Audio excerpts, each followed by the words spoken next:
Denise Chariesta hamil anak RD, komentar Nikita Mirzani mendadak jadi sorotan. Pengakuan Denise Chariesta pernah hamil anak pengusaha RD diduga telah diketahui Nikita Mirzani sejak lama. Kini beredar foto tangkap layar komentar Nikita Mirzani di postingan Denise Chariesta, yang menyinggung soal sang selebgram hamil.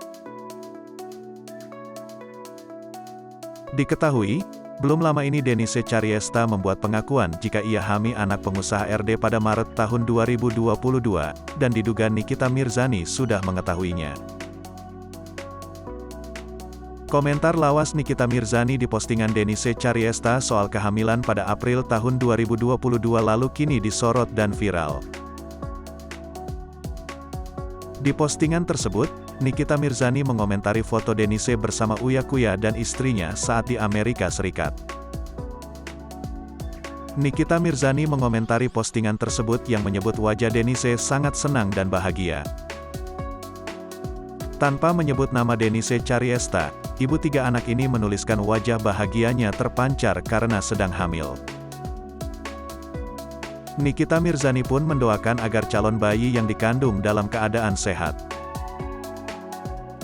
Happy BGT mukanya bumil. Ehat-ehat momi sama bayinya, komentar Nikita Mirzani. Tak sedikit warganet yang menduga jika Nikita Mirzani telah tahu sejak lama perselingkuhan Reggy Datau dengan Denise Chariesta.